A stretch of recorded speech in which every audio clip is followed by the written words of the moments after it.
اعظم بمنے بے سر و ساما مدد قبل عیدی مدد کعبہ ایماں مدد ان اللہ وملائکتہ یصلون علی النبی یا ایھا الذین آمنوا صلوا علیہ وسلموا تسلیما اللہم صل علی سیدنا محمد وعلی آل محمد وبارک وسلم صلاۃ و سلام علیک یا رسول اللہ صلی اللہ تعالی علیہ وسلم سبحان ربک رب العزت عما یصفون وسلام علی المرسلین والحمد للہ رب العالمین.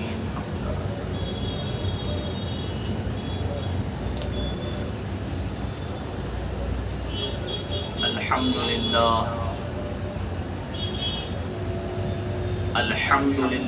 نحمده ونستعینه ونستغفره ونؤمن به ونتوکل علیہ ونعوذ باللہ من شرور انفسنا ومن سیئات اعمالنا من يهده اللہ فلا مضل له ومن يضلله فلا هادي له ونشهد أن لا إله إلا الله وحده لا شريك له ونشهد أن محمدا عبده ورسوله أرسله بالحق بشيرا ونذيرا بين يدي الساعة من يطع الله ورسوله فقد رشد ومن يعصهما فإنه لا يضر إلا نفسه ولا يضر الله شيئا. قال الله تبارك وتعالى في الكلام القديم أعوذ بالله من الشيطان الرجيم بسم الله الرحمن الرحيم ألا إن أولياء الله لا خوف عليهم ولا هم يحزنون الذين آمنوا وكانوا يتقون. صدق الله مولانا العلي العظيم وصدق رسوله النبي الأمين الكريم ونحن على ذلك لمن الشاهدين والشاكرين والحمد للہ رب العالمین. حاضرین، سلسلے کلام کو آگے بڑھانے سے پہلے آئیے ہم اور آپ مل کر انتہائی خلوص و محبت کے ساتھ تاجدار انبیاء روح کائنات جناب محمد صلی اللہ علیہ وسلم کی بارگاہ بے کس پناہ میں بآواز بلند درود شریف کا ہدیہ پیش فرمائے. اللہم صلی علی سیدنا محمد وعلی آل محمد وبارک وسلم صلاۃ و سلام علیک یا سیدی یا رسول اللہ صلی اللہ تعالی علیہ وسلم. ایک مرتبہ اور اللہم صلی علی سیدنا محمد وعلی آل محمد وبارک وسلم صلاۃ و سلام علیک یا سیدی یا حبیبی یا رسول اللہ صلی اللہ تعالی علیہ وسلم. بارگاہ رسالت والے رسالت میں ایک مرتبہ اور ہدیہ صلاۃ پیش فرمائے. اللہم صلی علی سیدنا محمد وعلی آل محمد وبارک وسلم صلاۃ و سلام علیک یا سیدی یا آقائی یا مولائی یا حبیبی یا رسول اللہ صلی اللہ تعالی علیہ وسلم. حاضرین، اللہ تبارک و تعالیٰ کا بے انتہا شکر و احسان ہے کہ اس نے اپنے فضل و کرم سے ہمیں آپ کو ایمان و صحت کی سلامتی کے ساتھ اپنے مقدس گھر میں اپنے محبوب بندے حضور غوث اعظم رضی اللہ تعالیٰ عنہ کو یاد کرنے کی توفیق عطا فرمائے.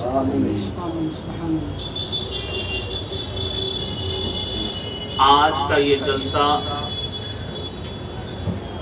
جشن غوث الورا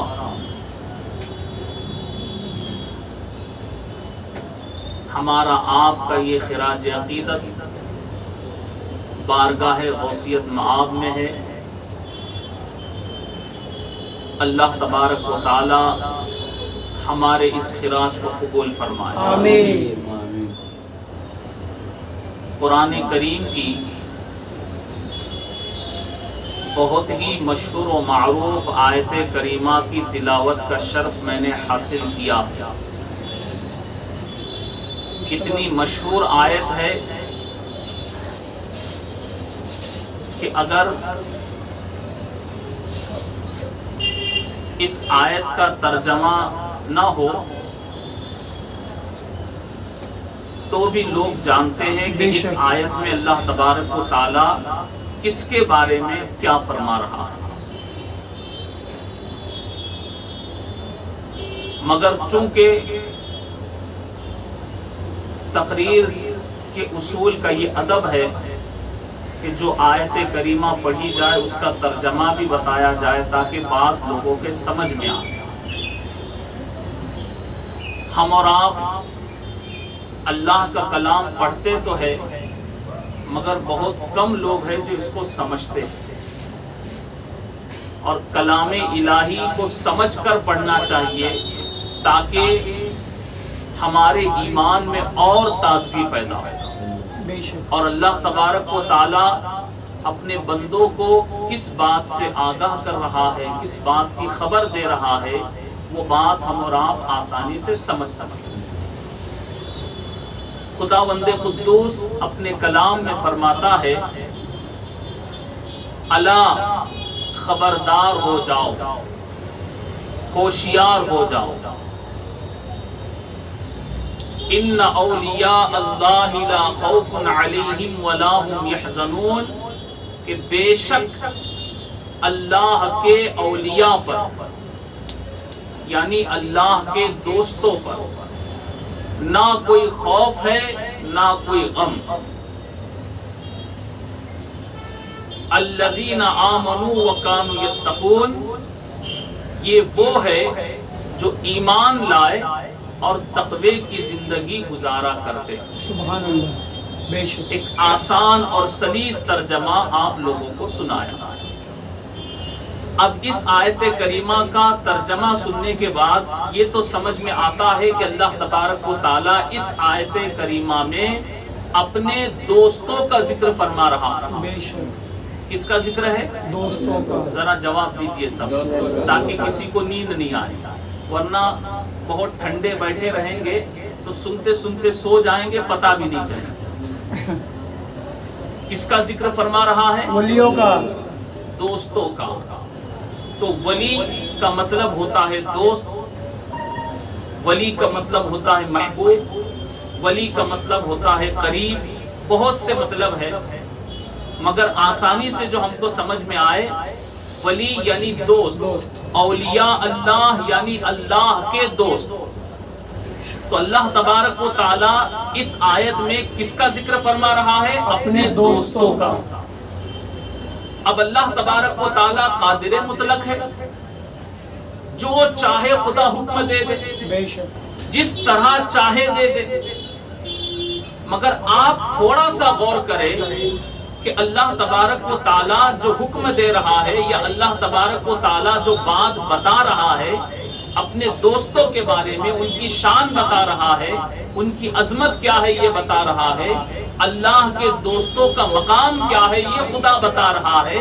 تو کس طرح بتا رہا ہے کہ خبردار ہو جاؤ، اللہ کے دوستوں پر نہ کوئی خوف ہے نہ کوئی غم. یہ ترجمہ ہے. اللہ تبارک و تعالی اگر چاہتا، ذرا غور سے سنیے، توجہ دیجیے، اللہ تبارک و تعالی چاہتا تو اس بات کو ڈائریکٹ بتا سکتا ہے نا. جی ہاں. اللہ تبارک و تعالی کے دوستوں پر نہ کوئی خوف ہے نہ کوئی غم. جی ہاں. یہ بات کو خدا براہ راست ڈائریکٹ بتا سکتا. وہ جیسا چاہے بتائے، وہ قادر ہے. جو اس پر ایمان رکھتے ہیں، جو اس کے کلام پر ایمان رکھتے ہیں، وہ اس کی ہر بات مانتے ہیں. جی ہاں. وہ اس کی ہر بات مانتے ہیں.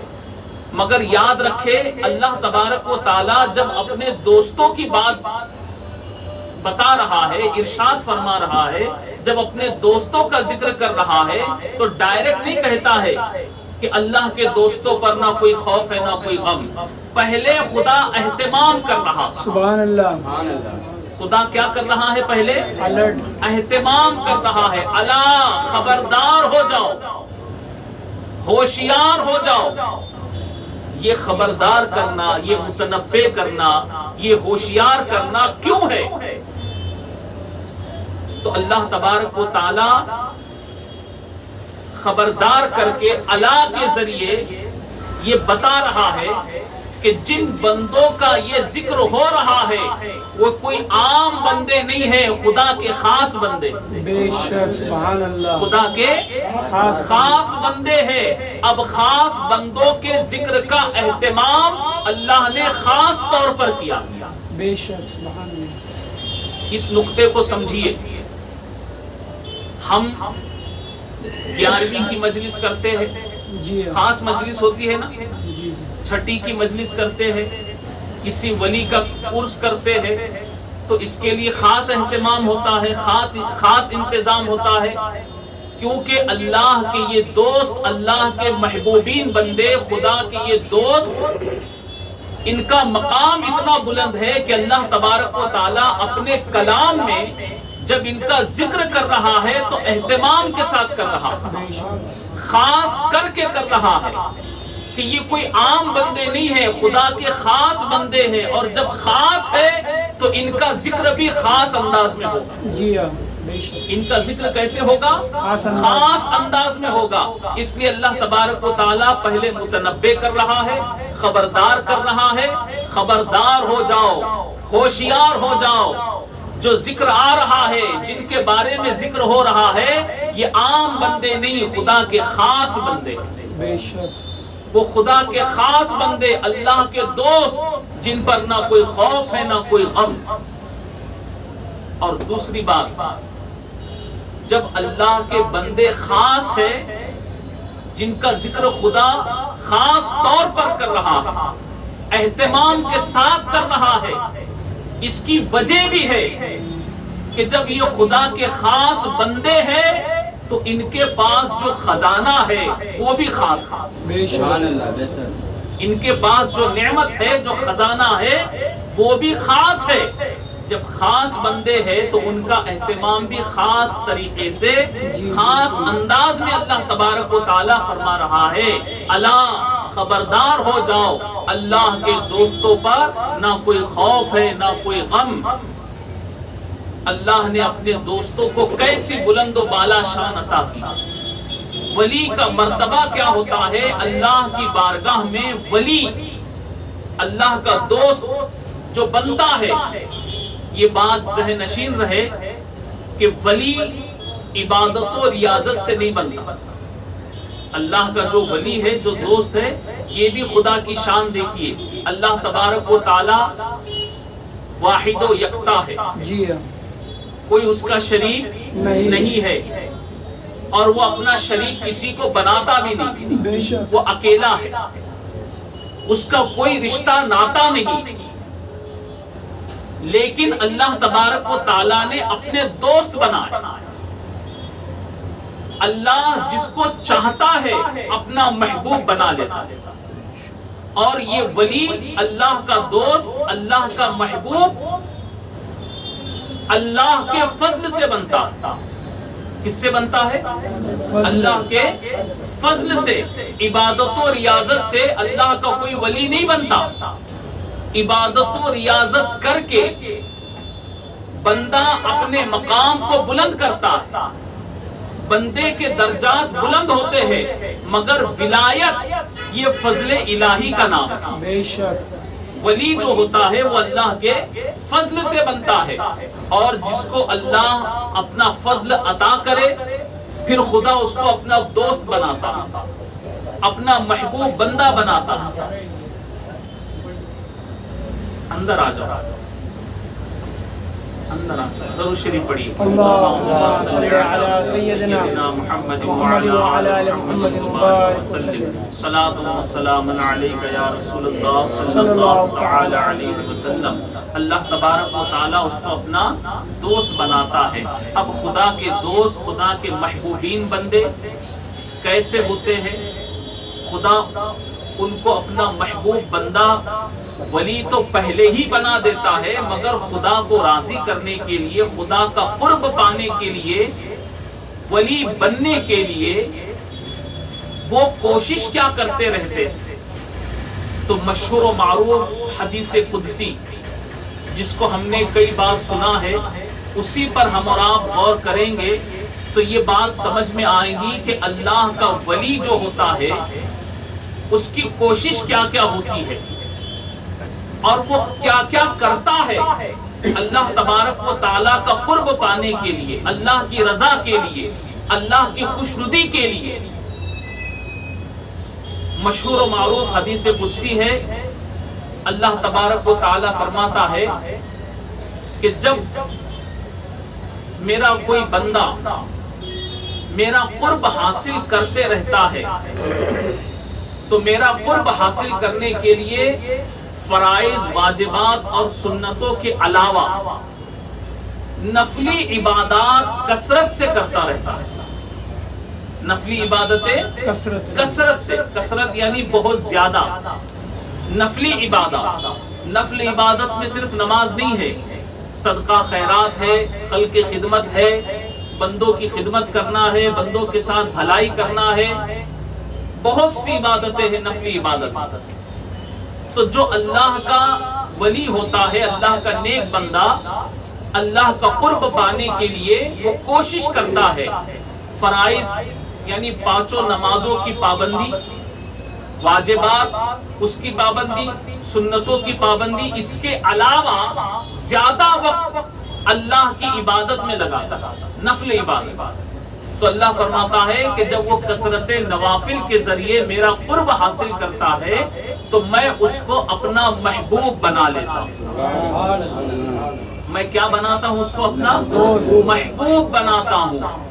اور جب میں اس بندے کو اپنا محبوب بناتا ہوں، اللہ فرماتا ہے میں اس کی آنکھ بن جاتا ہوں جس سے وہ دیکھتا ہے، میں اس کے کان بن جاتا ہوں جس سے وہ سنتا ہے، میں اس کے ہاتھ بن جاتا ہوں جس سے وہ پکڑتا ہے، میں اس کے پیر بن جاتا ہوں جس سے وہ چلتا ہے۔ اب حدیث قدسی میں اللہ تبارک و تعالیٰ بتا رہا ہے اللہ کا محبوب بندہ جو بننے کی کوشش کرتا ہے تو خداوند قدوس کا قرب حاصل کرنے کے لیے وہ نفلی عبادات کثرت سے کرتا ہے تو اللہ تعالیٰ اس کے اعضاء میں آنکھ، کان، ناک، ہاتھ، پیر، ان بدن کے اعضاء میں اپنی قدرت کے وہ جلوے ڈالتا ہے کہ اس بندے کو دیکھو تو خدا یاد آتا ہے، اس بندے کو دیکھو تو خدا یاد آتا ہے۔ اور پھر اللہ تبارک و تعالیٰ اسی حدیث میں فرماتا ہے، اللہ تبارک و تعالیٰ اسی حدیث قدسی میں کیا فرماتا ہے؟ جب وہ میرا بندہ، کون سا بندہ؟ نیک بندہ، خدا کا محبوب بندہ، جب وہ میرا بندہ میں اس کو اپنا محبوب بنا لیتا ہوں، توجہ سے سنیے اللہ کیا فرماتا ہے؟ میں وہ بندہ جب مجھ سے کوئی سوال کرتا، یہ خدا کا فرمان ہے اور میں حدیث قدسی کا مفہوم آپ کو بتا رہا ہوں۔ اللہ فرماتا میں اس کو اپنا محبوب بنا لیتا ہوں اور وہ بندہ جب مجھ سے کوئی سوال کرتا ہے تو میں اس کے سوال کو رد نہیں کرتا۔ کیا بات ہے، یہ خدا فرما رہا۔ خدا کے دوستوں کی شان دیکھیے، اللہ کے ولیوں کی شان دیکھو۔ اللہ فرماتا ہے کہ جب یہ بندہ مجھ سے سوال کرتا ہے تو اس کا سوال خدا رد نہیں کرتا، اس کی زبان سے نکلی ہوئی بات کو خدا رد نہیں کرتا، جو وہ کہتا ہے خدا اس کو پورا کرتا۔ سبحان اللہ۔ یہ ہے اولیاء کی شان، یہ ہے اللہ کے دوستوں کی شان۔ اب آپ اس حدیث قدسی سے یہ اندازہ لگائے کہ جب ایک اللہ کے ولی کا یہ مقام ہے اللہ کے دوستوں کی یہ شان ہے کہ اللہ فرماتا ہے کہ میں ان کے سوال کو رد نہیں کرتا، یعنی کلام خدا کا ہوتا ہے، کلام اس ولی کا ہوتا ہے۔ میری بات پر توجہ دیں گے تو بات سمجھ میں آئیں گی جو میں سمجھانے کی کوشش کر رہا ہوں۔ دھیان ہونا بہت ضروری ہے، کیونکہ یہ بات ٹائم پاس کے لیے نہیں ہے، یہ اللہ کے دوستوں کا ذکر ہے، اور جتنا وقت ہم اللہ کے دوستوں کے ذکر میں لگائیں گے اللہ اس وقت کو ہمارے گناہوں کا کفارہ بنا دے گا۔ جہاں اللہ کے ولیوں کا ذکر ہوتا ہے وہاں رحمتوں کا نزول ہوتا ہے۔ تو اللہ تبارک و تعالی اپنے دوستوں کے بارے میں کیا فرماتا ہے، اپنے محبوب بندوں کے بارے میں، کہ جب وہ سوال کرتے ہیں تو ان کے سوال کو خدا رد نہیں کرتا۔ سوال کس سے ہوتا ہے؟ اللہ ہی سے سوال ہوتا ہے، لیکن سوال جب کرتے ہیں تو بدن کے کس حصے سے کرتے ہیں؟ زبان سے۔ زبان سے سوال کرتے ہیں، منہ سے سوال کرتے ہیں۔ تو اس زبان سے نکلی ہوئی بات کلام ولی کا ہوتا ہے۔ زبان سے جو بات نکل رہی ہے وہ کلام اس اللہ کے دوست کا ہے، مگر اس کلام پہ جو اثر ہے وہ خدا کا ہوتا ہے۔ تو اللہ تبارک و تعالیٰ کیا فرما رہا، توجہ دیجئے، یہ معمولی بات نہیں ہے۔ ہم لوگ بھی اللہ سے دعائیں کرتے ہیں نا؟ جی ہاں، ذرا بولیے نا۔ کرتے ہیں بے شک، اور شکایت بھی کرتے ہیں، اللہ سن رہا نہیں کہ اللہ تبارک و تعالیٰ اتنے سال سے دعا مانگ رہے ہیں، اب اس کی مرضی کب سنیں گا؟ بول تو نہیں سکتے آگے کچھ۔ غوث و خواجہ کی بارگاہ میں جاتے ہیں، بزرگان دین کی بارگاہ میں جاتے تو کیوں جاتے؟ یہ حضرت سبحان شاہ ولی کی بارگاہ میں آ کے دعا کرتے تو کیوں کرتے؟ یہ خدا کے دوست ہے۔ حضرت سید خواجہ حسام الدین سرکار، حضرت خواجہ شیخ صلاح الدین سرکار، حضرت سبحان شاہ ولی سرکار، حضرت پیر منان شاہ سرکار، حضرت سرخ ابدال سرکار، یہ سارے اولیاء اللہ، یہ بزرگان دین خدا کے دوست ہے۔ جب یہ خدا سے کوئی سوال کرتے ہیں تو اللہ کا فرمان ہے کہ میں ان کے سوال کو رد نہیں کرتا۔ سبحان اللہ۔ تو اللہ تعالیٰ ان کی دعاؤں کو بہت جلد سنتا ہے، ان کی زبان سے نکلی ہوئی کسی بات کو خدا رد نہیں کرتا۔ دعا تو ہم بھی کرتے ہیں، خدا سے مانگتے ہم بھی ہیں، لیکن ہماری زبان میں وہ تاثیر نہیں۔ اللہ کے دوستوں کی زبان کی تاثیر خدا بتاتا ہے کہ جب وہ سوال کرتے ہیں تو میں ان کے سوال کو رد نہیں کرتا، جو مانگتے ہیں میں دے دیتا ہوں۔ کیا بات ہے۔ اب اسی لیے جو بزرگان دین کی بارگاہ میں حاضر ہوتے ہیں اور بزرگان دین کی بارگاہ میں سفارش کرتے ہیں کہ سرکار آپ کے وسیلے سے ہم نے مانگا ہے، آپ ہمارے لیے سفارش کر دو، آپ ہم پر نظر کرم کر دو، کیونکہ خدا فرماتا ہے کہ میں ان کے سوال کو رد نہیں کرتا۔ اب آپ دیکھیے، جب اللہ کے دوست کا یہ مقام ہے، اللہ کے ولی کا یہ مقام ہے، یہ ولی کی بات ہو رہی ہے کہ اس کی زبان سے نکلی ہوئی بات کو خدا خالی جانے نہیں دیتا، اس کی زبان سے نکلی ہوئی بات کو خدا رد نہیں کرتا۔ جب ایک ولی کا یہ مقام ہے تو ولیوں کے سردار کا مقام کیا ہوگا؟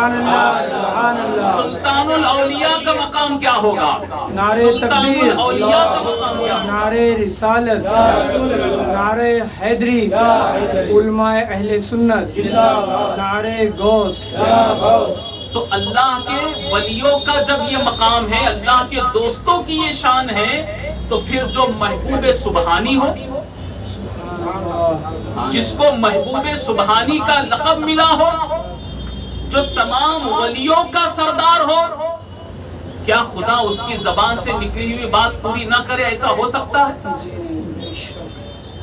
آؤ غوث اعظم کی بارگاہ میں چلو۔ ولیوں کا مقام تو سمجھ میں آ گیا کہ اللہ تعالیٰ ان کی زبان سے نکلی ہوئی بات کو رد نہیں کرتا، تو غوث اعظم جو اولیاء کے سردار ہے، اور ایسی سرداری ملی ہے کہ اللہ کی بارگاہ میں آپ کو محبوبیت کا مقام ملا. کون سا مقام؟ محبوبیت کا مقام. کوئی بھی ولی دنیا میں آنے کے بعد اللہ کا وہ ولی، اللہ کا دوست شریعت کے مطابق زندگی گزارتا، اللہ اس کے رسول کی اطاعت و فرما برداری کرتا ہے. لیکن کب؟ جب دنیا میں آنے کے بعد سمجھ کو پہنچ جاتا ہے، سن شعور جب سے سمجھ آتی ہے تب سے وہ اللہ کا دوست شریعت کے مطابق زندگی گزارتا ہے. غوث پاک وہ ذات ہے کہ آپ پیدا ہوئے رمضان کی پہلی تاریخ. سبحان اللہ. رمضان کی پہلی تاریخ، اور صبح صادق سے لے کر غروب آفتاب تک اپنی ماں کا دودھ نہیں پیتی. غوث پاک نے پیدا ہوتے ہی روزہ رکھا. یہ بہت مشہور ہے نا، سنتے ہیں غوث پاک نے پیدا ہوتے ہی روزہ رکھا. اب آپ دیکھیے، جو غوث پاک ماں کے پیٹ سے ولی پیدا ہوئے اور ابھی شریعت نہیں، ابھی کوئی پابندی نہیں. بچوں پر شریعت ہوتی ہے؟ نہیں. بچوں کو پابندی ہوتی ہے؟ آپ دیکھیے، اسلام کا حکم ایسا ہے کہ اللہ تبارک و تعالی بندے کو جب بھی کوئی حکم دیتا ہے تو پہلے اس پر عمل کرنے کی طاقت دیتا ہے. جی پہلے اس پر عمل کرنے کی طاقت دیتا ہے، پھر حکم دیتا. توجہ دیجیے، جیسے نماز کب فرض ہے؟ جب پہلے اس کی طاقت ہو، کھڑے ہو سکے، اس کے ارکان کو سیکھ سکے، سمجھ سکے اور صحیح طریقے سے نماز ادا کر سکے. جب طاقت ہی نہیں تو نماز کیسے پڑھے گا؟ جی. اسی طرح روزہ، روزے کا حکم کب ہے؟ جب اس کے پاس اتنی طاقت ہو، روزہ رکھنے کی صلاحیت اور طاقت اس کے اندر پیدا ہو، تب اس پر روزہ رکھنا فرض ہے. اسی طرح حج کرنا، پہلے خدا اس کی طاقت دیتا ہے، اس قابل بناتا ہے، پھر حکم دیتا ہے کہ اب حج کرو. آپ دیکھیے، غوث پاک کو خدا نے پیدا ہوتے ہی طاقت عطا فرما. سبحان اللہ. غوث پاک کو پیدا ہوتے ہی یہ طاقت عطا فرما دی.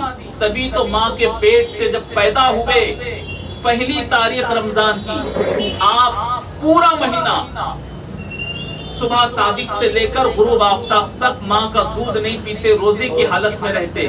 پھر جب آئندہ سال آیا تو بادل کی وجہ سے چاند نظر نہیں آیا. غوث پاک کے ولادت کے 1 سال کے بعد، کیونکہ چاند کا مسئلہ ہوتا ہے نا، آج بھلے کم ہوتا ہو، اس زمانے میں تو آج سے 50 سال پہلے تو بہت زیادہ ٹینشن تھا. اور غوث پاک کے زمانے میں وہ تو سوشل میڈیا کا دور نہیں تھا نا، ٹی وی، ریڈیو، یہ سب کچھ نہیں تھا. چاند دیکھ کر روزہ رکھنا ہے، چاند دیکھ کر عید کرنا ہے. اب غوث پاک رضی اللہ تعالیٰ عنہ کی ولادت کے 1 سال بعد بادل کی وجہ سے چاند نظر نہیں آیا تو لوگ حیران ہوئے کہ اب کیسے پتا چلے کہ چاند ہوا کہ نہیں ہوا. تو وہ سب لوگ سرکار غوث پاک رضی اللہ تعالیٰ عنہ کی والدہ ماجدہ کے پاس پہنچے اور ان سے پوچھا، کیونکہ آپ کی والدہ ماجدہ بھی بڑی عابدہ، زاہدہ، پارسا خاتون تھی. سلطان الاولیاء کی جو ماں ہے وہ کیسی ہوں گی؟ جب ان کے پاس لوگ پہنچے اور پوچھا کیا چاند ہو گیا، تو غوث پاک کی ماں کہتی ہے کہ چاند ہوا یا نہیں ہوا مجھے نہیں پتا، مگر آج صبح سے میرے چاند عبد القادر نے دودھ نہیں پیا. کیا بات ہے، سبحان اللہ. اس سے پتا چلتا ہے کہ آج رمضان، عید، رمضان کا چاند ہو گیا ہے، روزہ شروع ہو چکا ہے، کیونکہ میرے بیٹے عبد القادر نے دودھ نہیں پیا ہے. تو وہ غوث پاک پیدا ہوتے ہی روزہ رکھے. وہ اولیاء کے سردار ہیں اور خدا نے ان کو ایسی بلند و بالا شان عطا فرمائی ہے. اللہ تبارک و تعالی غوث پاک کو اللہ نے مقام محبوبیت عطا کیا. کون سا مقام؟ مقام محبوبیت۔ محبوبیت کا مقام کیا ہوتا ہے؟ محبوب وہ ہوتا ہے کہ وہ بندہ جب خدا سے کوئی بات عرض کرتا ہے، سوال کرتا ہے، تو اللہ تبارک و تعالیٰ اس کی بات کو پورا کرتا ہے، کیونکہ خدا کا محبوب ہے نا۔ اب آپ دیکھیے کیا شان خدا نے بخشی ہے غوث پاک۔ بہت مشہور واقعہ آپ لوگوں نے سنا ہے، مگر اپنے ایمان کو تازہ کرنے کے لیے پھر سے سن لو۔ بچپن کا زمانہ ہے غوث پاک، بچپن ہی کا عالم ہے ابھی، اور اپنے نانا کی تربیت میں وہ ہے، ان کی کفالت ان کے نانا جن کا نام حضرت عبداللہ صومعی رحمت اللہ تعالی علیہ، آپ انہی کی کفالت میں رہے غوث پاک۔ بچپن کا زمانہ ہے، اور ان کے نانا حضرت عبداللہ صومعی بھی اپنے وقت کے پائے کے ولی، اللہ کے دوست ہیں۔ حضرت عبداللہ صومعی ان کی خانقاہ میں، ان کے پاس لوگ دعا کے لیے آیا کرتے، یہ اللہ کے دوست ہے، جو سوال کرتے ہیں خدا اس کو پورا کرتا ہے۔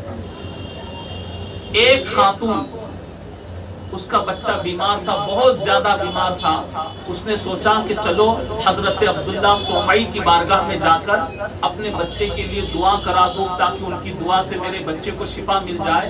مگر راستے میں آتے آتے اس کے بچے کا انتقال ہو گیا، بچے کا انتقال ہو گیا۔ جب وہ خانقاہ پہنچی، امید تھی، کیونکہ ماں کو امید ہوتی ہے کہ کسی طرح بچہ بچ جائے، کیونکہ ماں بچوں سے بہت زیادہ محبت کرتی ہے۔ خانقاہ پہنچی، حضرت عبداللہ صومعی سے ملاقات کی اور کہا حضور میرا بچہ بیمار تھا، اس کو دم کرانے کے لیے آپ کی بارگاہ میں لے کر آ رہی تھی، راستے میں ہی اس کا انتقال ہو گیا، اب آپ کچھ کیجئے۔ تو حضرت عبداللہ صومعی نے اس آنے والی خاتون سے کہا کہ اللہ کی مرضی پر راضی رہے، اللہ کی مرضی پر راضی رہے، اب اس کا انتقال ہو گیا ہے، جاؤ تم صبر کرو۔ اب وہ ماں مایوس ہو کر کے بیٹھی ہے، خانقاہ سے باہر آئی، کیونکہ اب حضرت نے کہہ دیا کہ اللہ کی مرضی ہے، اس پر راضی رہو۔ اب مایوس ہو کر کے جب آئی، حضور غوث پاک کا بچپن کا زمانہ، آپ کے نواسے حضرت عبداللہ صومعی کے غوث پاک کا بچپن کا زمانہ ہے، بچے باہر ہیں، اور جب اس خاتون کو غمگین حالت میں دیکھا تو پوچھا مائی صاحبہ کیا بات ہے، کیوں غمگین ہو؟ کہا میرا ایک ہی بچہ تھا، ایک ہی میری اولاد تھی، اور بہت بیمار تھا، میں اس کو دم کرانے لائی، مگر راستے میں اس کا انتقال ہو گیا۔ میں نے سوچا کہ حضرت اس کے لیے دعا کر دیں گے، مگر حضرت نے کہا کہ اللہ کی مرضی یہی ہے، تم اس پر راضی رہو، جاؤ صبر کرو، جبکہ میری زندگی کا یہی سہارا تھا۔ تو جیسے ہی غوث پاک نے سنا تو کہا مائی تم پریشان کیوں ہوتی ہو، تمہارا بچہ تو زندہ ہے۔ غوث پاک کی زبان سے نکلا تمہارا بچہ زندہ ہے۔ ماں نے کپڑا ہٹا کر دیکھا، بچہ واقعی زندہ تھا۔ اور جب اس واقعے کی خبر آپ کے نانا حضرت عبداللہ صومعی کو ملی تو جیسے ہی آپ کو خبر ملی، آپ اپنی خانقاہ سے ایک بڑا ڈنڈا لے کر باہر آئے، بہت بڑا ڈنڈا لے کر باہر آئے، اور غوث پاک کے پیچھے پیچھے جانے لگے۔ غوث پاک آگے آگے دوڑنے لگے۔ اب نواسا آگے آگے دوڑ رہا ہے، نانا ڈنڈا لے کے پیچھے پیچھے دوڑ رہے ہیں۔ دوڑتے دوڑتے غوث پاک قبرستان پہنچے، دوڑتے ہوئے قبرستان پہنچے، اور ان کے نانا ڈنڈا لے کے پیچھے دوڑ رہے ہیں۔ جب قبرستان پہنچے تو قبرستان جانے کے بعد غوث پاک کی زبان سے نکلا، آپ نے کہا اے قبرستان کے مردو، تم مجھے اپنے نانا کے ڈنڈے سے بچا لو، میں قیامت میں تمہیں فرشتوں سے بچاؤں گا۔ اتنا کہنا تھا کہ قبر کے سارے مردے اٹھ کے کھڑے ہو گئے اور ڈھال بن گئے۔ جب ڈھال بن گئے اور ان کے نانا حضرت عبداللہ صومعی نے یہ منظر دیکھا تو آپ کے نانا کہتے ہیں، آپ کے نانا غوث پاک کے نانا کہتے ہیں کہ بیٹا